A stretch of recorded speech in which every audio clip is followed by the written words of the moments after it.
Today on the show, we discuss what it takes to be a hero and the entanglements that can hold us back from doing what needs to be done.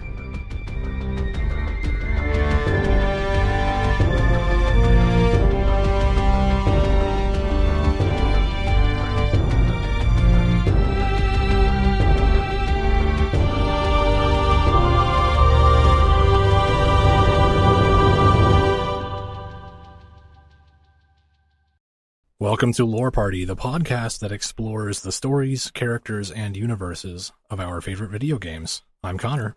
And I'm Lawerence.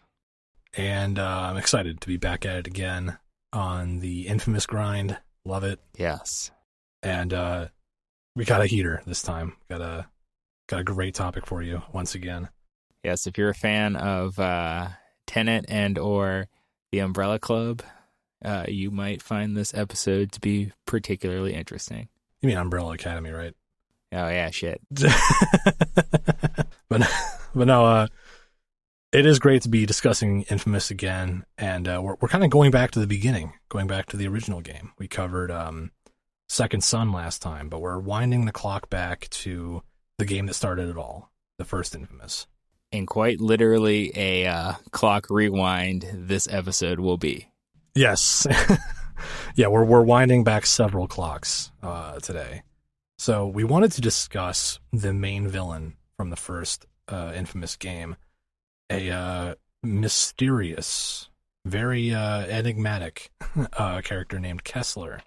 And it's needless to say, you find some shocking truths about him at the end of the first Infamous game. And we wanted to just sort of get into where exactly he was coming from, what kind of motivated him, and really what was behind his master plan, because it's a little confusing at first. I mean, I played this game way back in college, and I've been kind of unwinding what was going on with Kessler sort of ever since, and been waiting to talk about it ever since. So it's a great opportunity to finally get this out in the air.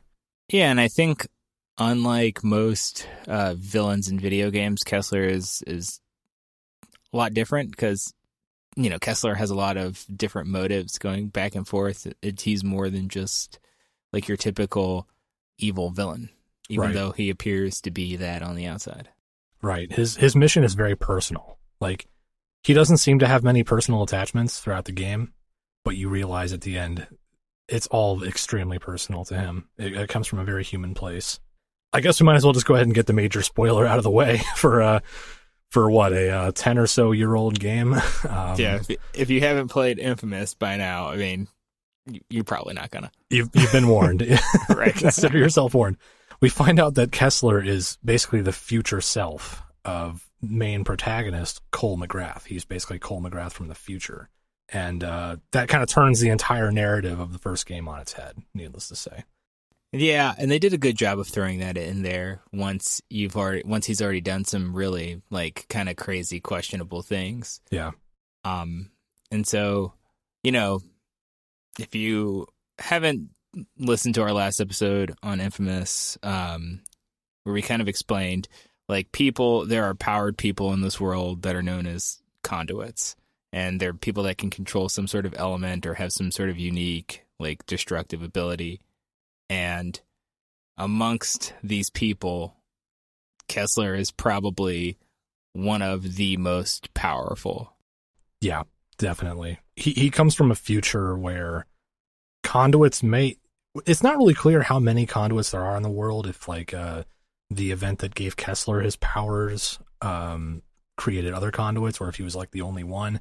But yeah, either way, he was known as a very strong, very capable conduit, one of the most powerful there is. I think basically the same way that Cole gets his powers, there's some information that points toward Kessler kind of getting his powers in the same way, but just slightly different circumstances. See, it's unclear. I think there are several schools of thought of how this goes. Right. I think it's like it might be more closely to how like Delsin in the second game gets his powers, where they're just kind of naturally occur.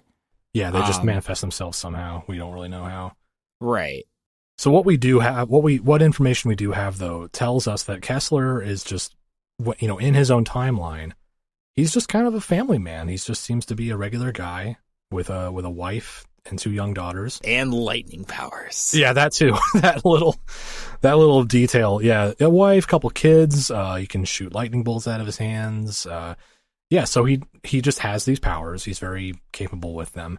But then, out of nowhere, an immensely destructive and monstrous conduit known as the Beast appears and starts just destroying entire cities.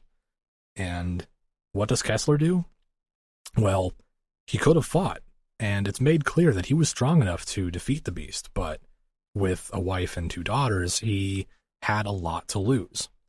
So he decided to put his family first and just sort of avoid the danger that the Beast posed. Yeah, I mean, they don't give too much explanation as to why he ran in the first place, other than he had a family. But I was always curious if he was actually strong enough to beat him, or if he was just the only person that could fight. It does seem as though Kessler was probably the only individual capable of stopping the Beast's rampage. And so, you'd think that he would take the opportunity to end the threat early. But the way I see it, in his own timeline, Kessler just thought, I'm not going to put my family in the line of fire, basically. I'm not going to put them in danger by joining this fight. Maybe he thought, I'll let the authorities handle it. Maybe the army will take care of the Beast. But of course, that ends up not working. So he basically just keeps fleeing. I can see that.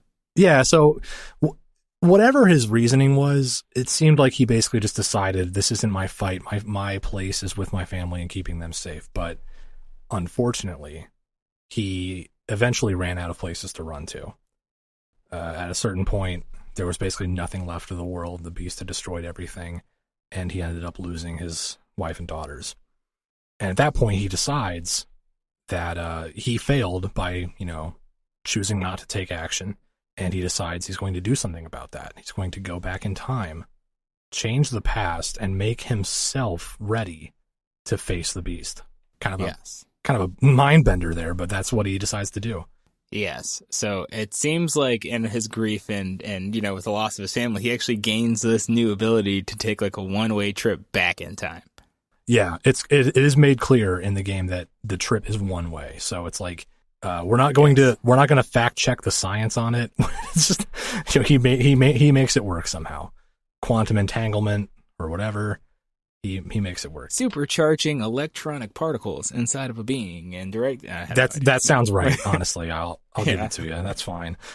But it does seem though that a big part of his motivation, though, and we'll get into this in more detail soon. But at the moment of his loss, when he's lost his family, the world has been destroyed. Basically, it seems as though he's decided that his past self, he needs to change something about himself, not just about how events went down. He needs to change something about himself. So that's what sends him back in time, and that's what basically kicks off the events of the first game. It's just personal for Kessler. It seems like the fact that world was destroyed barely seems to make a difference to him. It was more about, I failed to act and my family paid the price. It's more personal for Kessler than, I can't let the world be destroyed. It's more about, I can't let my family down again. That's what it seems as though his motivation comes from. Right, because even in the game, they said that the Beast followed him around. Right, so yeah. What it seemed like he had plenty of opportunities to fight back. He just never did because he was more concerned with them. Right. But yeah, that does lead him to go many, many years back in time. And I got to give him credit. This guy goes through such lengths. It's unbelievable. Like the foresight he has, the detail and the scale of the plans that he puts into place. He goes back in time decades before the first game takes place so that he can basically take over this secret society, kind of an Illuminati sort of deal called the First Sons. That's right, the First Sons. And under his leadership, they start researching and developing something called the Ray Sphere. Yes. And we later learned that, we learned at the beginning that this is the object that gives Cole his powers. And what he does here is absolutely incredible. Like, he goes back, finds this organization, he knows what they're studying, he usurps like control of this group and then advances their technology to get it ready, all because he wants to use it to accelerate his self in the past getting his powers. Right. He basically engineers all of these events so that his past self gets powers early. Yeah, it's crazy. And it seems as though he simultaneously sets up the event that causes the destruction in the future. Right. He knows that his past self, like he's lived it, so of course he knows intimately that his past self, Cole MacGrath, is a young man working in a fictional city called Empire City. It seems to be based on or inspired by New York, but yeah, Empire City is where Cole lives, and he's working as a bike messenger. Kessler knows all that, so he decides, I'm going to put the ray sphere in a parcel, in a package, and then I'm going to call the company and specifically request that Cole MacGrath carry this package. And then I'm going to call Cole's cell phone and tell him to open it. And when he does, the ray sphere is going to go off, and it's going to cause almost like a nuclear level explosion, killing thousands of people easily, and also giving Cole awakening Cole's conduit powers. Yes. Using the energy of all those people that it killed too, which is it's nuts. Yeah, I forgot about that, but you're right. What the ray sphere does is it kind of explodes out, absorbs the bioelectric energy of everyone around it, and then transfers all of it back into the epicenter where Cole is. So most of the people who died in the ray sphere's explosion gave Cole his powers. It's creepy. That's a weird detail, but that's a good point. Yeah, that's what happens. And as we get further along with what Kessler did, it starts to make sense. Like all of this starts to make sense. It's just really grim. All the things that Kessler does to make sure that Cole gets his powers and can use them effectively. Exactly. And it starts to show us just how uncompromising Kessler is in this mission. I mean, he's okay with destroying a chunk of Empire City, killing thousands of people, just so that Cole gets his powers early. He's that dedicated to sort of atoning for his mistakes and righting the wrongs of his past, which is also Cole's future. I know, try and keep up. This is weird, but that's how it shakes out. You know, if you're listening and you're like, well, wait a minute, that's crazy. I gotta say, the thing to remember is, I think in Kessler's mind, his world was destroyed, and this is a world that's similar to his with people that look the same, and he's there, but to him, he's already lost everything. Yeah. The world that Cole MacGrath lives in is not Kessler's world, so he's not connected to it. That's a good point. Okay, we're going to take a quick break here. I've got to go talk to myself. But stick around. We'll be right back. We interrupt this podcast for a preview for a different podcast. I'm Bruce, a regular contributor to Lore Party.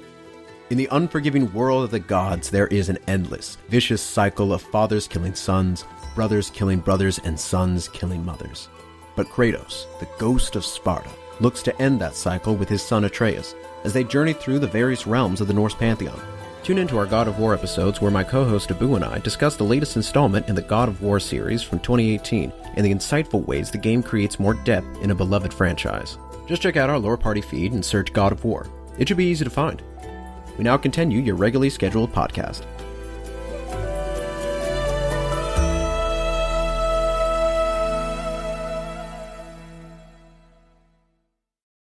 But no, yeah, this leads us to kind of the rest of Kessler's plan. The ray sphere, the explosion and giving Cole his powers, that's only the beginning. That's the tip of the iceberg. The rest of Kessler's plan gets even more intricate and complicated. He starts, moving these little chess pieces, and part of his plan is to turn Empire City against Cole, kind of make him a public enemy. And, one way that he does that is early on, he convinces or, pays or hires or whatever. He gets a kind of a hacker / pirate broadcaster guy calling himself the Voice of Survival. He shows up on a broadcast and says, I have received information confirming that Cole MacGrath, this guy here, I'm holding up a picture of Cole MacGrath, he is responsible for the the explosion in the historical district. He's the cause of all of our problems.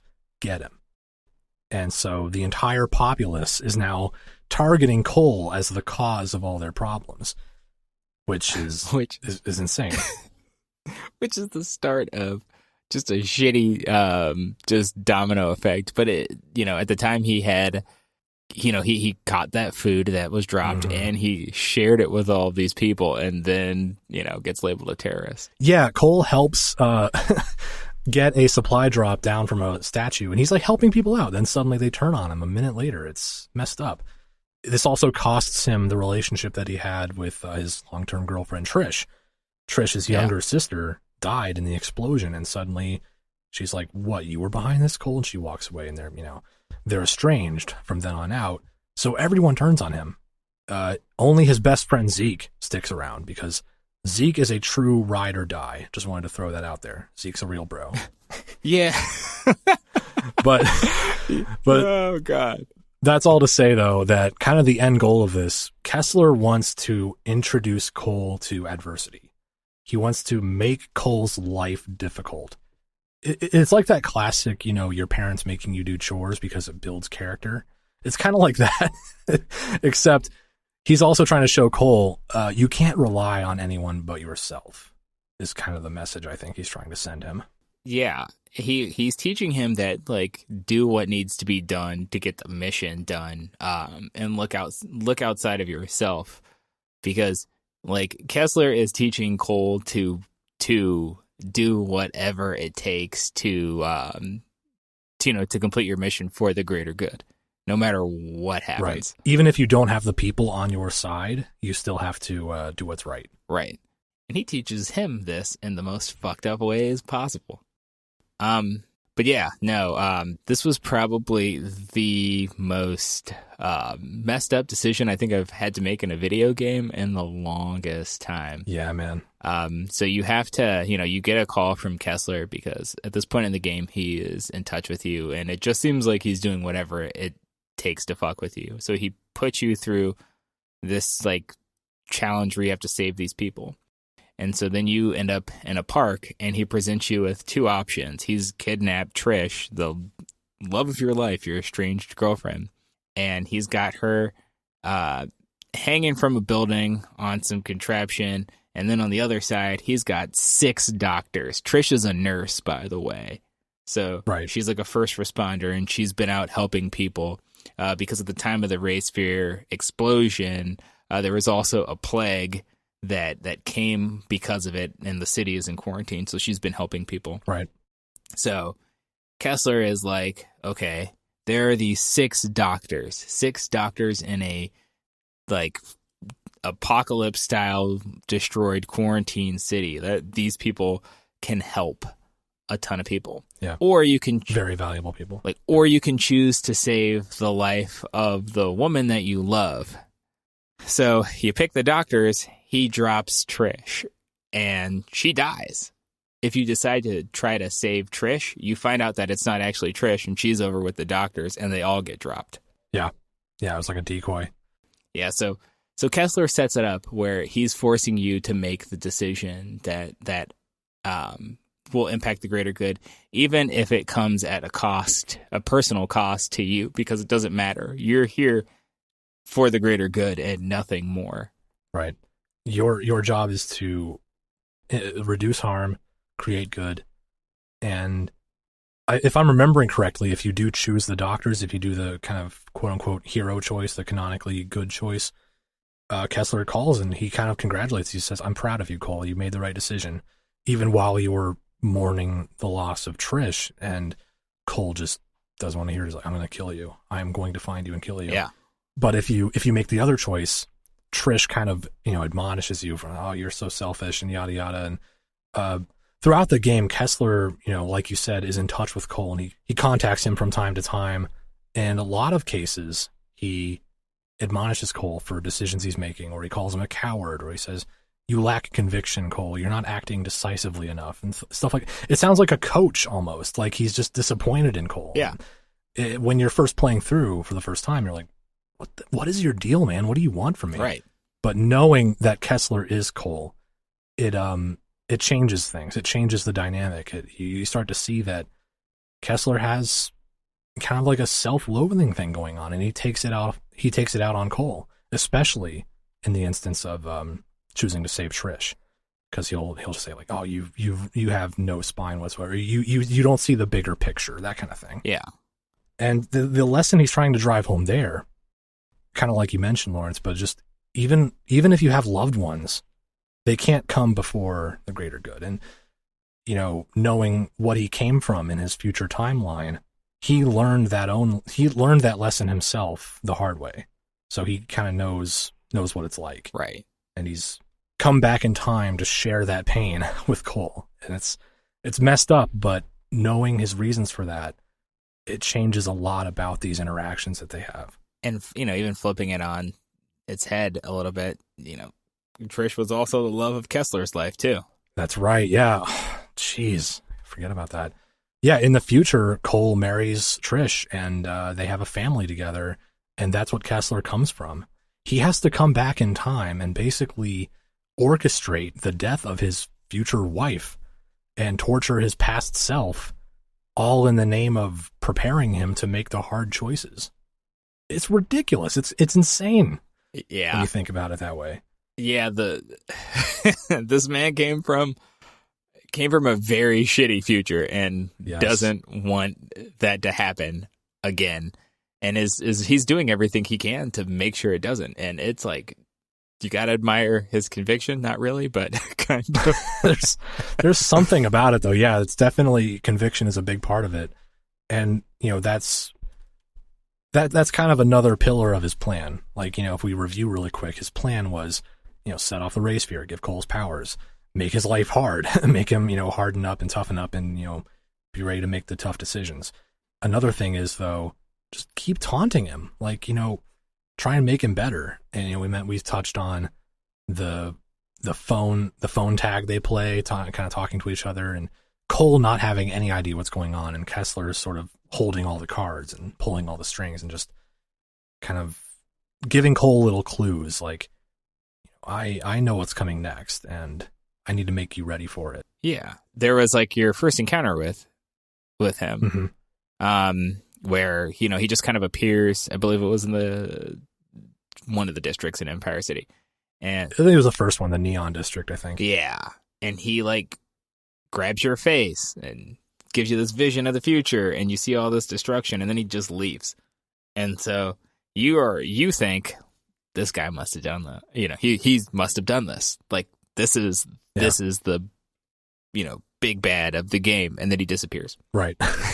He just drops this nightmare fuel onto Cole and then pieces out. And right. Cole just kind of assumes like, oh, this is what this guy's planning. He's going to destroy the world. I got to stop him. But yeah, no, not quite. Who better to fuck with you than your own self? Exactly. He knows everything about you. Right. But, you know, just adding up all these cryptic little clues that Kessler gives Cole, like, you know, the apocalyptic future to come and admonishing him for being cowardly or selfish, it all adds up, to me at least, it adds up to this, you know, picture of Kessler. Even, you know, he's a badass, he's a mastermind, he's a psycho, but underneath all that, he's just a really guilty guy. He's a family man who lost everything and he hates himself for it. And he transfers that hate onto Cole. Yeah. Everything driving his plans and his ambitions, it comes from, I failed and my past self cannot fail. I won't let him fail. So and then it all culminates toward the end of the game with the final battle, the showdown. And like you touched on, Lawerence, Cole just thinks, I'm about to fight this guy and I'm going to prevent this end of the world scenario he showed me. I'm going to prevent him from doing all that. And also I'm avenging Trish right now. But after the battle, everything flips upside down, as we mentioned, because Kessler sort of finally comes clean and shares the entire truth with Cole. Yeah. And it's really powerful. Like there's a really powerful like clip from the game that wraps everything up. I looked down at Kessler, reveling in my victory. And then I heard him whisper, "Trish, I love you. Please forgive me." Then he was on me, fingers digging into my face. As Kessler's secrets played out in my head, I finally began to understand. I saw his nemesis, a beast intent on extinguishing all life. In those early days, Kessler could have used his powers to stop it, but instead he fled with his family, leaving others to fend for themselves. Hunted for years, Kessler and his family watched as the rest of the world went to hell. And then it was too late. Too late to fight. Too late to save anyone. In that moment of failure and grief, he used his newest and most dangerous power. He went on a one-way trip back in time, attempting to rewrite history. Kessler seized control of the First Sons and accelerated the Ray Sphere's development. Decades spent plotting the blast, organizing the quarantine, finding me. Yet the thing that drove him forward, Kessler's sole link to the past, was a picture from his wedding day, when he married Trish, with Zeke as his best man. My brain lurched, unable to accept that Kessler and I were the same person. That he'd come back in time to mold me into the savior he failed to be, going so far as to kill the woman he loved, I loved, so that I wouldn't be tied down by emotions. No, Kessler wanted me strong, ruthless, so that when I faced the beast, I'd be capable of making impossible decisions, all for the common good. And then Kessler fell back. That's the smoking gun when Cole realizes that the man he just defeated in battle and basically killed, Kessler, is himself from the future. These are basically Kessler's dying words and dying actions, because there's this big showdown. Cole, gives Kessler everything he's got. He pours all of his power into him and blasts him with a lightning bolt. And with his final action, Kessler grabs Cole's skull and just shows him all of that. And his last words were basically, Trish, I love you, forgive me. Right. And it's just, oh man, that hits me, because that's like, kind of he did it for her, but also he had to cut her loose. He had to make it so Cole was willing to let go of her in order to save the world. It's crazy. And yeah, he came here with a singular mission to train himself. He was prepared to die. He was prepared to do whatever it took. That was such a such a hard scene, and there was a part in it that really stood out. When it was done and Cole realized what happened, he was like, I'm seething with rage. Like, I hate Kessler. I hate everything about him. And then but it's honestly, to hate Kessler is to hate himself. And I think part of it is he kind of understands. Yeah. It's like it's like Cole saw obviously he saw a potential future for himself, but he also saw kind of a dark side of himself. He saw the raw focus and the uncompromising ambition that Kessler had, and Cole knows, I have that within me too. I have that potential. But he kind of decides, like, I won't become that.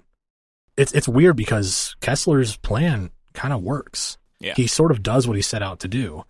Cole now knows that the beast is kind of inevitably coming, and he has to be ready for it. He now knows how to use his powers, how to fight with them.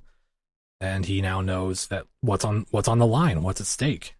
And it kind of comes full circle. Kessler basically made sure that Cole would be dedicated to succeeding where his future self had failed. Right. But this does leave us with kind of a broader question, like, was there another way? I mean, of course there were other ways, but I think from Kessler's perspective, the only way to be sure was to change fundamentally something about himself, because the beast was able to destroy the world in the future because of Cole, because of Kessler. He basically thought, like, I'm the reason the beast wins, so I have to make myself better. But he could have just prevented the Ray Sphere from being invented so that the beast wouldn't exist, but who knows? I guess Kessler just assumed there's no way to be sure other than to make myself ready for whatever happens. See, I was thinking about that today. I went back, looked at the end of the game. I watched some playthroughs since it's been a bit.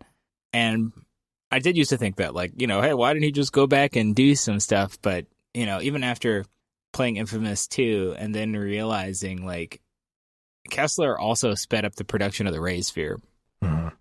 So, without getting too headcanon-y, I see, like, two potential futures where you have one where the Ray Sphere is completed and some accidental experiment happens in the conduit who, ultimately becomes the Beast. John gets his powers, or his powers naturally occur, just like how Delson's and the other conduits do after Infamous 2 and before, like at the beginning of Second Son. Mm-hmm. So, like, we don't necessarily know if it was the Ray Sphere that caused the power, the problem, because there was also no plague in the future. It was just stated that the Beast came. Right.